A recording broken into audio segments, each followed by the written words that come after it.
Hey there, BookTube. Noah. Everyone who reads a Must Converse is a channel. Thanks for coming by again. I got Lukash at A Cruel Reader's Thesis. Hey, buddy. Hello. Hello, everyone. And Yasmin at the channel To the Lit House. Hey, Yasmin. Hello. Hi. I just So, noticed that the audio is a bit delayed, so if I speak late, that's why. all good. We'll wait. We're a patient sort, Yasmin. Yeah. Cool. So we have done a buddy read. This is the third buddy read novel that I've done with Lukash. And man, we read some great stuff together. Yeah. Anna Karenina, David Copperfield, then Ursula K. LeGuin. Quite a varied selection. Yeah. And the other then, two you could probably kill someone with the two of them, and then this one is like that's boom, we just knock it out. And then Yasmin and I are like buddy read twins from way back, and just read so much together. And this was Yeah.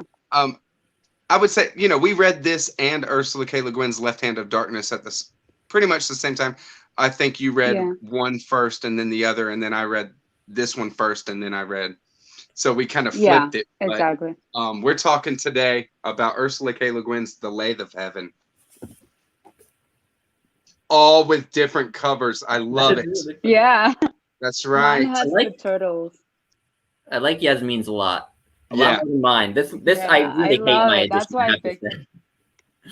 I usually like the Sci-Fi Masterworks editions. Those there, especially the Philip K. Dick editions that they've done. They're really sharp looking. But I like a minimalistic cover. Yeah. Sorry, I'm listening to you. My cat is just doing weird things. All good. So let's get to it. This novel is really, really fun. Was really, really interesting. And to anybody who's unaware, what it about is essentially is a guy. We'll get to him a little bit. George Orr, is that his name, right? Did I have it right? Mhm. George Orr has the Mhm. ability. He actually has an ability to dream and change the reality. Completely change the reality, everybody's reality, not just his own reality, but change the world and perhaps change the entire universe. And he knows he has this ability, and there's the premise, okay? and it's an amazing story, and it goes off in, and I had said first off that it feels like Ursula K. Le Guin is doing a Philip K. Dick novel here, Yeah. because it It was did feel so like a Philip K. weird. Dick novel. Like Yeah, a thought experiment that was very straightforward in how it was told and short. A lot of Philip K. Dick's novels are short, right. um, but very good. I really, really enjoyed the style. And I Yeah, found it to be very different to The Left Hand of Darkness. I think we talked a little bit about that too. very different. Yeah, Yeah, in The Lathe of Heaven. yeah, me too. Yeah, totally different. It's like, is this the same writer almost? Well, Hmm. I felt the same way as that with because I've actually read two of her Earthsea books, which are like young adult fantasy, right? Right. Yeah. And I've read them. yeah, and so it's like the same thing. Like it's like a different writer, like completely different register. It's cool that she has those different that she's so versatile like that. You know what I mean? But yeah, it was an interesting book with some beautiful writing as well. I thought. I think Mark Richardson had said the same thing. He said, Ursula K. Le Guin is the type of writer that sees something that's being done that she wants to do and then steps into that and does it better than everybody else. Yeah. I'm like, yeah. I mean, I haven't read a lot, but I will read anything by her, to tell you the truth. So how this starts off is George Orr is a pathetic loser. Like when we first meet him, you think that you're meeting a guy who is like a drug addict, maybe. He's really down on his luck. Like we're dropped into this really dystopian world. A police officer, somebody like that, is approaching our main character, picking him up off the ground or something, and saying, sign here, fill this out. It's all this bureaucratic paperwork stuff. And don't worry, you're not going to go to jail. All you're going to do is go to this psychoanalyst, and but this paperwork needs to be done. This is my job. And it's all this bloated bureaucracy. You see that right off the bat, and the setting is horrifying, like just a dystopian Oregon. They're like in Oregon or Washington. Is that right? Yep. And right. it only gets worse, honestly. That's what but yeah, in terms of the dystopian thing, like one note that I thought was kind of interesting, it's not central to the story, but it certainly is adjacent to the story, is the whole environmentalist subtext in it. Because like there's all this mention of environmental degradation, of overpopulation, right? And so on. And I thought that was interesting because like I feel like this must have been published in the 70s, but it's just interesting that a lot of science fiction writers were sort of ahead of the curve in terms of like thinking about that sort of thing. Not that there weren't people before this who thought about it, but like you know, I think also of like Frank Herbert too. He thought a lot about this too, in a time when most people weren't talking about it publicly. So I thought that was a really interesting subtext. And anyway, big ideas and forward thinking. That's what sci-fi is all about, for sure. 1971 is when this was published. Yeah. So the framing. Also, go ahead. It also reminds me of Octavia Butler. I don't know if I know, Lukash, you mentioned Parable of the Sower in one of your videos. I don't know if you read it. But you know, I enjoyed it. I enjoy her writing a lot, but it reminded me of that too, like how she talked about environmentalism, even though she doesn't really get into it a lot. That's an author I thought of. Yeah. Very cool. So he does get taken in, you know, kind of, you know, just under the bureaucracy. He's not put in jail or anything, but he has to go to a psychoanalyst, and we find out that he's not a loser. He's getting all these you know, everybody has a set amount of prescription, like a prescription card that they can take. That's how dystopian this world is. And he's getting somebody else's prescription card so that he can get more pills, so that he can sleep without dreaming. So that, because he's scared to dream. And he tells the psychoanalyst, who is a dream psychoanalyst primarily, because he's gone through some of the channels and ended up with this guy, that he can dream, and he dreams, and he can change the reality.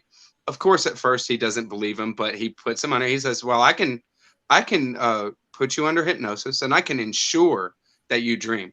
I can do that. And if you allow me to do that, I'll do that. And we'll do it in a controlled environment. And then we'll see what happens, right? So he has him go under hypnosis and dream. And he sure enough can do it. He has him at first change a picture that's on the wall behind him, right? It's a picture of a volcano that's a dormant volcano in the area where he's living, you know, Oregon or you know, upper Midwest or upper Northwest. And he changes it to a picture of a horse, right. Yeah.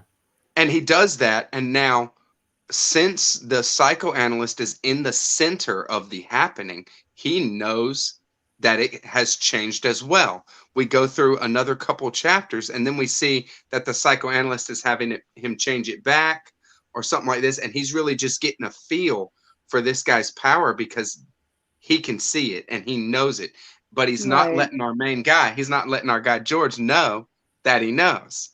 Exactly. Like even through Orr's perspective, we sort of realize what the psychiatrist is doing, but Orr is completely oblivious. Right.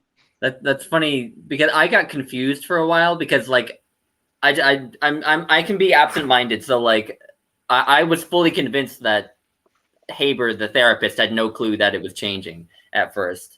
Even though he kept doing so, like I don't know, I just got confused for some reason. I put the blame on me, not on LeGuin's writing, but like, well, it does kind of play it both ways because it says there's a point where he changes something for real, like maybe he changes Faber's work situation or something like that, and then it says until that point, Faber didn't really believe that it was happening. Like he knew that it was happening, and he was working with Orr in these kind of ways. Yeah. But you don't really understand that it's happening until something in your life changes, and then he's really in the spot where George Orr is at, because where George Orr is at is in this cognitive dissonance place where he remembers the alternate reality and the new, and he has trouble accepting the fact that both of them were, and this kind of thing, and it's really just messing with his mind.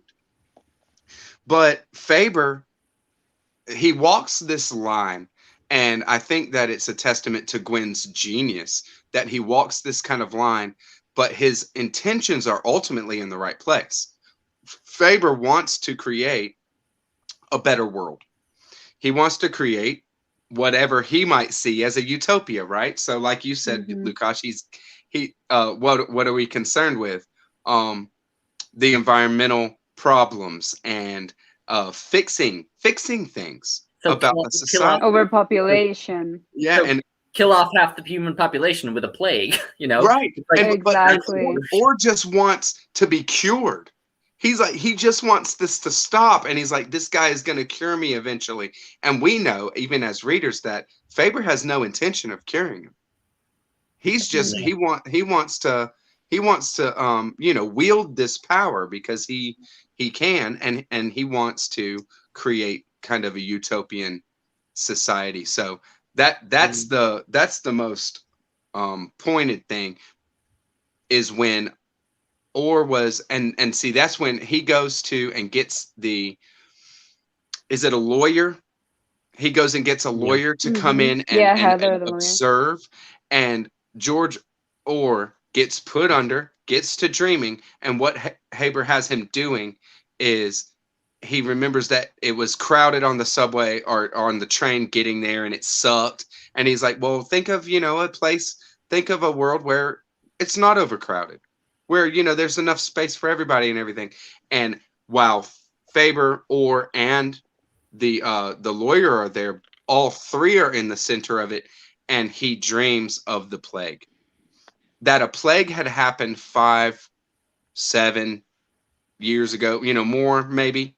And I think she mentioned seeing the buildings like fading away, like the buildings in the city stretching out. Yeah. Yeah. That was an eerie scene. Yeah, crazy. And it's like his dreams retroactively cause things to happen. Right. Like he'll dream of something, and then the whole reality changes, and the only people aware of it are the people present, which I don't think it's ever. I think I asked that question towards the beginning, or at the beginning. Why is it only the people that are present? Why isn't it just Orr? And why do you have to be present at all? Like, what if somebody's just out on the street and then suddenly they see things changing? Like Heather saw things changing through the window. Why aren't they aware? Why is it just people that are sort of aware of what the psychiatrist is doing, Like, I had those questions throughout that I don't think are really answered in the novel. Yeah, for sure. You got any thoughts, Lukash? I don't have any smoking guns in terms of answering Yasmin's question, but I think it's a fair point. I'm guessing that I'm gonna go out on a limb and guess that LeGuin didn't want us to think about it that hard, but I agree. It is, I don't know. It's interesting, but I don't know if you have an idea, Noah. But I mean, the kind of first thing that I would go to, and when I was thinking about that, it's the thing that they hear the conversations. They're in conversation and like fellowship with each other when they're talking. And this guy is saying, okay, this is the reality. They all know the reality as it is. And they're saying, think of something different, dream of something different. And they're in those conversations. The ones that are in that conversation with that, they're the ones that are going to have the residual previous reality after it changes, the residual kind of have more weight or have some substance to it, because everybody, even Haber and even George Orr to a smaller extent, does get into a groove, and then accept the new reality and then the previous reality kind of fades because it never was like right now, you know. But Yeah. it's just the thing of being in that spot where you hear the conversations happen, you're seeing it go down, and then, you know, it's not that somebody outside of the timeline or outside of the center of this happening couldn't remember. It's just that they don't have any reason to think that this is a certain Yeah. time that something would change rather than another. There's nothing special about that moment, you know. They don't know Hmm. or is dreaming. They don't know that something is happening. It's just something that happens. Mm. And with it being a retroactive thing, um I was reminded of that movie The Butterfly Effect with Ashton Kutcher. I don't know if anybody'd seen that. Never. Hmm. I mean, heard of it, obviously, but Nice. yeah. It's a cool time travel movie, a really really cool one. It's one of my favorites. And Ashton Kutcher can do this. He can change things retroactively. And when he comes back to the reality, the new reality, he gets all the memories of the new reality and his brain actually has to like remap, and it starts having a physical effect on his body, a detrimental effect on his body when he's changing so much stuff because of how much his brain needs to change to, because you have to remember everything that you've done in the new reality, you know. And so Hmm. LeGuin didn't play anything hardcore like that was like a detrimental effect to somebody that was doing this. But it made me think, well, what is the effect of this? I And it was mean, she kind of did with Orr when he was. It got to a point where he was trying to remember what reality he was in, and they all blended together, and they all seemed like a dream. And I feel like the same thing happened to Heather, I believe, where they didn't really know where they were, and it brought up the questions of what is reality and all of that. So I she think kind of with did, but LeGuin, not it's a in depth. more, yeah, I think it's a more emotional effect with Hmm. LeGuin is because Orr is fear based, like I mean, completely Yeah. in fear of the power and things like that, and then the culmination, we'll get there, is kind of on a heart side of things rather than an intellectual side, anyways, right? Mm-hmm. So there's the main change, a major change, where not only after depopulation, after the population problem is solved by, or effectively killing millions if not billions of people with a retroactive plague, there is the problem of war. And this predates Watchmen by Alan Moore, where the idea is, well, to stop humans from fighting among themselves, what would do that? Uniting against a common enemy, right? Yeah, So it's like have either of you read The Sirens of Titan by I have Kurt not. Vonnegut? Well, yeah, I mean basically the same thing happens there. Someone so like this isn't like a huge spoiler, I don't think, but someone has aliens attack Earth in order to force Earth to like unite to fight them, and then Earth becomes this unified republic or whatever. Hmm. Yeah, so Yeah. similar thing The happens. idea, the idea where that there always needs to be some type of conflict. If it's not between humans, then there needs to be an external factor. But then you always have conflict. Right. It was a thing where Orr was put under, and then Haber says, well, imagine a world where there's no war. And it is an impossibility to imagine a human being, a human state that is without some kind of conflict. So this is the time where Orr actually creates something, not using any substance that was previously that I saw. I saw this as something that where George Orr created something out of pure dream stuff, Mm-hmm. and he creates an alien race that has a foothold on the moon, that is maybe going to attack the Earth. And it's interesting that those aliens that he creates out of nowhere they know about the whole dreaming, or they see it. It's suggested that they know about this whole that they have this word, and I don't know how they would pronounce it, but anyway, they have a word for someone like George Orr. So it's really interesting that they're and that's interesting that you point that out. I hadn't thought of it that way, that they're like the first thing that he creates just out of ex nihilo, so to speak. And they have this knowledge of that. It's probably, I mean, this might be obvious, but it's probably like, you know, a subconscious desire on his part to have someone explain his own condition to him. You know what I mean? Right. Anyway. Yeah. Sure. There's that was really interesting to me, that when it comes down to it, that they seem to have that inner knowledge, like some kind of inner knowledge to what the mechanism of what Orr was doing, or maybe a substrata of how the reality is working or formed by their interactions. But essentially, these aliens are just suits. Nobody had ever seen the actual aliens. They wear these big biomechanical suits, and it goes through a series of like transformations through different dreams, because things are getting really messed up. And there's like 2 or 3 dreams back to back right there real quick, where the aliens are on the moon base and we have a utopian society, and then the aliens are attacking Earth and we're under attack and about to be annihilated by these aliens, and then the aliens have come in peace and they're cool.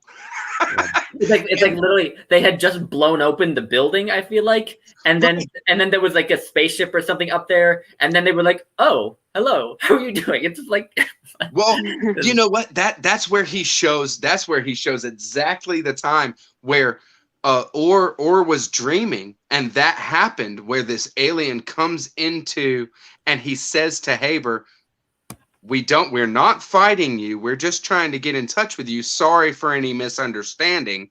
And can I get in touch with somebody to smooth this all over? And then Orr wakes up and he goes, well, that's exactly what I dreamed. So exactly what he was dreaming was happening at that point, and he had it happen to Haber, and to him it was it gets really wild, like crazy. It does. Yeah. Sorry. And these aliens, they're like, I saw them as just dream stuff.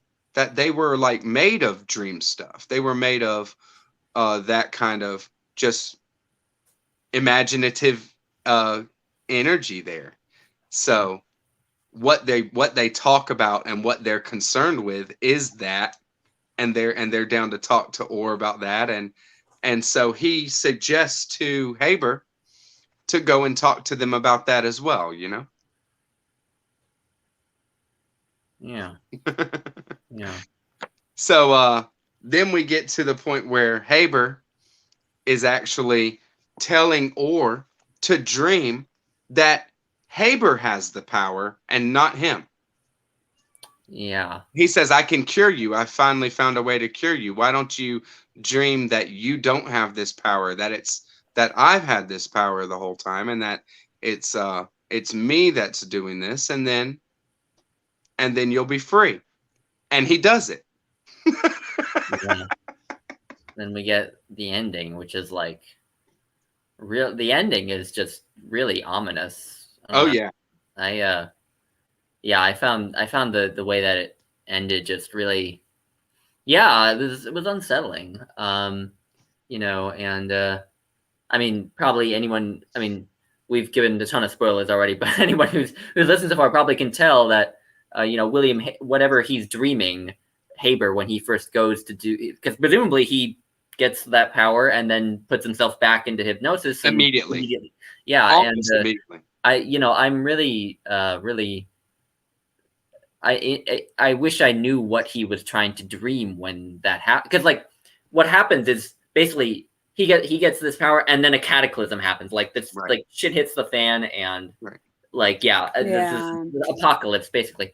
And I'm just like, so what was he trying to dream? What brought all this about? Like, you know, it's like my best guess was that he was trying to do too much all at once. And he was like, okay, I'm gonna, you know, I'm gonna cure world hunger, do this, and like it all just kind of went haywire, and that's what caused. And so this, because it's never explained, we can't be certain, but something about it went haywire, and so we got what we got. Right. What do you think, Yasmin?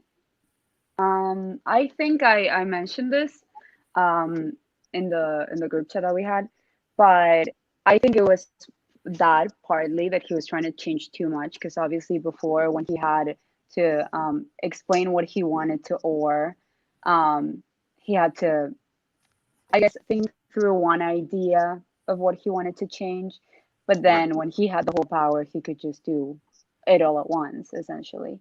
But also the other thing was that a big part of the book is that in order to change things for the better, you really have to listen to other people, and you need to collaborate with other people. You can't do it all by yourself, because it's ultimately going to be something selfish, you know, coming from just your own desires and how you think the world should be. So when he was working with Orr, I mean, he was using Orr, but at least he was working with him in that way, or could choose what to dream about, even if he had to follow Haber's prompt. When he was working with him, he was, you know, collaborating with someone essentially. But when it was all by himself, that's when, you know, it broke, because it was one person selfishly changing the world. I think you're right on. I think you're right on to the kind of self-referential thing being part of the thing that is the problem with it. But it's not that he was doing anything for himself necessarily. Like Lukáš said, he's working. He's still we know that his heart was in the right place for the most of this book, and like what his intentions are. He's not, you know, he's not out to just, you know, become the master of the universe. He's here. He was here to try to create a utopia. But I think that what we see at that last one with Haber's using the power is a nightmare, a total uncontrolled dream, because he didn't, you know, self-hypnotize and give himself a certain suggestion. He just kind of thought he could do it and control it first off, and it just kind of becomes a nightmare of chaos, and things just start going nuts. And it is completely crazy. I mean, I've never even in you know, Philip K. Dick Ubik, the book Ubik is probably the closest to this kind of story that I've ever read, and it didn't get as completely crazy chaos as this did there at the end, with just it's terrifying. It was completely a complete chaos, something that is completely unpredictable, nightmare dream stuff. I mean, that is terrifying, you know? Yeah, I mean, one thing that what both of you have said reminded me of. So I wrote a note in the back of my book, and I just said, who is a mortal to judge what's best for the world? You know, who is an individual to, you know, so just the premise that one person, one individual who's stuck in their limited perspective can know what's best for the world is you know, inherently a flawed idea. And you know, I mean, like, and I think that, like, with the alien, like when you were talking about how there always needs to be conflict, that sort of thing, how, like, when he said, oh, create a world with no war, well, a world with no conflict or whatever, it's like, okay, so I will create a world with no conflict, but it'll still be a conflict, you know, with the moon, whatever, you know. Right. Same thing with racism too. You know, that's a really interesting subtext too, because the lawyer is biracial, I think. Right. And so racism is an interesting subtext here too. But like when Haber gets really far along in having George Orr create this supposedly utopian society, we see that there's no more race. So like everyone has like gray skin. Everybody's gray. Right. But so at first you're hearing all about how like, oh, we've eliminated racism, blah blah blah blah blah blah blah. But then you see that racism has again just been replaced with euthanasia of anyone who's sick, anyone who's disabled, and so on. And again, it's like humans can't exist without some kind of discrimination, or and it was that same thing that happened. And then the last thing I want to say, sorry, a lot of what you both have said has just set me off, but cool. I think that, so like the Lathe of Heaven, the title comes from a passage from, I think, the Chuang Tzu or Chuang Tze. Yeah, it's weird translating Chinese, but like a Taoist text. And apparently the passage that it comes from is a mistranslation, which I think is funny. But anyway, so it comes from a Taoist text. And what's interesting about that is because, and I told you both about this anecdote. Well, not anecdote, but this analogy someone once drew. I was listening to a podcast about Taoism and Confucianism, or well, it was about Taoism, but they compared Taoism and Confucianism, and they made the analogy of someone who runs into a boulder in front of the path they're going in the woods. Mm-hmm. And what a Confucianist would do would be to get all his friends together and move the boulder out of the way and then keep going. Whereas a Taoist would just sit there and wait for the boulder to dissolve, basically. And that's that was their way of encapsulating the difference. And it seems to me like George Orr and William Haber sort of come from those two different perspectives, because you've mentioned how Orr is a little bit passive. He would like to just, he's a little bit passive, right? Whereas Haber is like, oh, let's change the world, Right. But they're both a little bit off kilter, right? Again, which is why, which is part of why. Well, I mean, maybe they're not off kilter. Maybe that's Orr was. I'll wait. I mean, Orr was like that straight middle of the bell curve on everything. Yeah. Right. Yeah. They're both, they come from these different perspectives, it seems. And either they're slightly off kilter in those perspectives, like they take them both to maybe a bit of a too much of an extreme, or LeGuin is critiquing those worldviews, which would certainly be quite daring of her to critique these two, influential world religions. But see, just like you said right there, though, I think that you're on, and Ursula K. Le Guin is like a master of using words, and like especially the names in her books. So George Orr, that or that you just used in the sentence that you just said, that or, either or, that's George. That's our main character. He's right there in the middle there, and I think it's if you're talking about the difference in perspectives, and I think of Haber as like this very confident, powerful person that's very smart and does know, ways to help and wants, and heart is in the right place and all this kind of thing. But he's single-minded focused, on just like a laser. But then George Orr is just this broadly focused, all of humanity, even everybody, doesn't want to hurt anything by using his power, and knows that there's no way not to hurt somebody by doing anything. So he doesn't want to do anything, and it's just the different differences there. Neither of them are a full reality. Like you're saying, they are both extreme. You can't be fully in one or fully in the other. It takes a combination of those kind of viewpoints to do that. And I think that's beautiful. What do you think, Yasmin? Sorry, it was a little delayed. So all good. Until it's done. No, absolutely. And that again all ties into that you need help from your friends section. There are going to be people in the world who are Habers, people in the world who are George Orrs, and then people in the middle. But you need to take everybody into account, and like you both said, they're on both sides of either side of the spectrum. So when it was Haber thinking about what he wanted to change in the world, and then Orr dreaming it, they sort of had that balance together.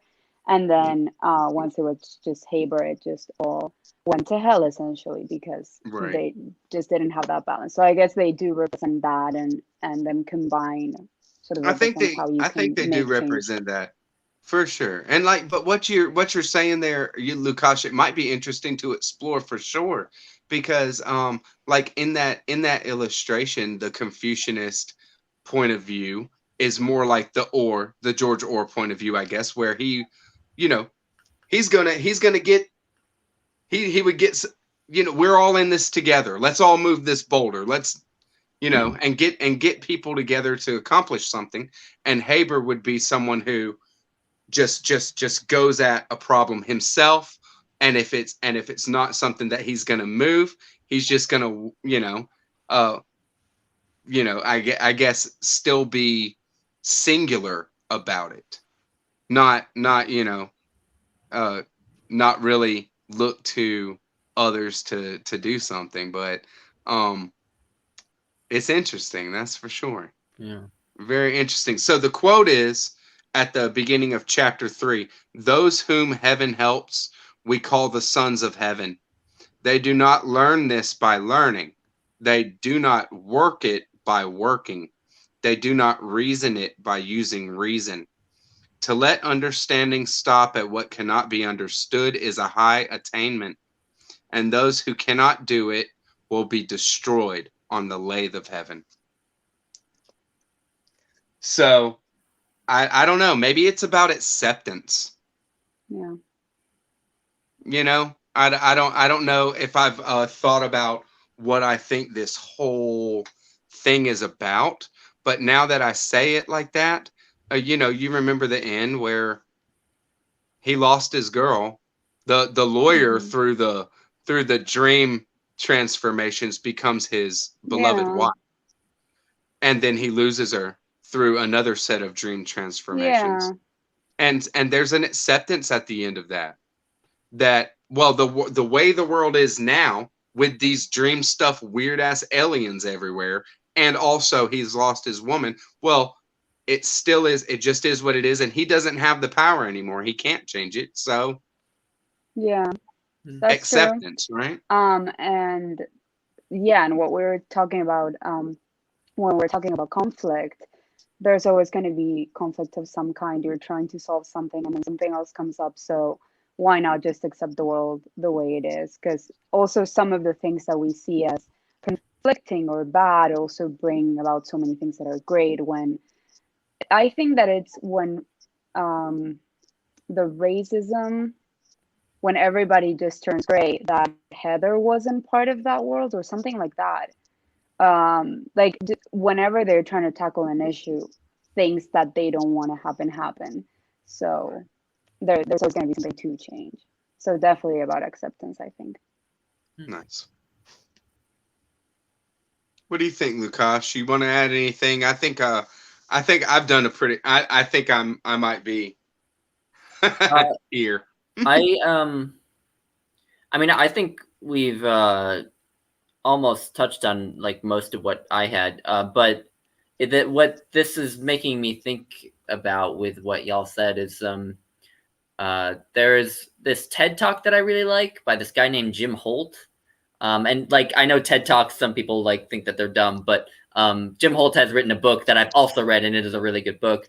Nice. But in the TED Talk, I think he says at one point that I think the TED Talk is called like "What's the Meaning of Life?" or "Why Does the World Exist?" or something. And the book is called "Why Does the World Exist?" And I think he sort of comes to a tentative conclusion that we basically live in an infinitely mediocre universe, and that if we lived in a perfect universe, it would be rather boring. And I guess a lot of what we've said has made me think of that.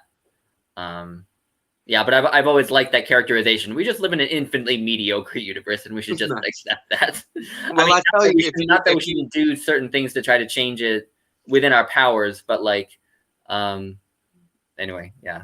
Well, send me that link maybe on Voxer or wherever, and I'll add it to the description box, because I do think that that might be, right on. Have you seen that, Yasmin?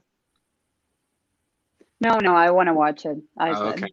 Yeah, I definitely send it in the Voxer, and I'll add it because I think that is definitely something that we get to, or Ursula K. Le Guin is getting us to in this story of like being happy with what it is.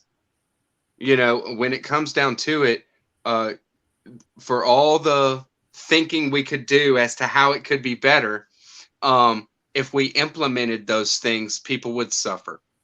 And we might suffer long run, because we're not omniscient. We don't have all the answers. So basically just kind of doing the best you can in the day to day and accepting what this Yeah. is the way to go, so very Yeah. cool, man. Thank you, sir. I think, sorry, the last, I think, theme that runs through the book that I find very interesting, as someone who identifies as a scientist, is there is this idea of like a scientific positivism, I suppose, or positivism, logical positivism. I think that's the actual term. But anyway, logical positivism / science, and science in many ways is about control and controlling your variables, right? Because when you do an experiment, you want to have control over the independent variable, blah, blah, blah.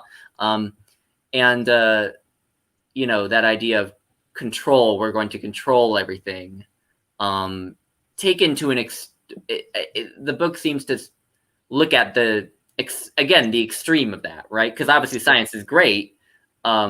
Just when a scientist with that scientist mentality of let's control, let's see how we can manipulate this and use it to do whatever, can just have unintended consequences. Sure. Yeah, I'm just restated what. Or some variable that they didn't take into account or something like that. Yeah. And so that's just very interesting. That not exactly critique of science, but critique of scientists sometimes. Sure. And I mean, dude, LeGuin, I think her parents were like both scientists. Like imagine the dinner table talk that they had. Yeah. It's no wonder that she's such an amazing thinker. Yeah. That's very cool. Yeah. What do you got, Yasmin? Anything else? Not that I can think of now. I think that was I'm a very tapped last out one. when it comes down to it. This was a really, really great book. As far as the experience of reading, it's really, really fun, and it grips you. And I was just in it, and I was gripped, and I was on, and I just crushed it. Like I said, it would seem very straightforward, fun to read. Definitely a quick read. It took me a while to read it, but it's definitely a quick read if you have the time. Yeah. Oh yeah. So you want to throw in anything else? What did you think about it, Lukash? Well, I mean, I have a lot of really tiny little things that I noticed along the way, but they're probably not enough for me to go on at length here. But no, I mean, there are a lot of different. That's what's great about it, though. There are a lot of little things. Oh yeah. Thrown in that you can probably talk about with it.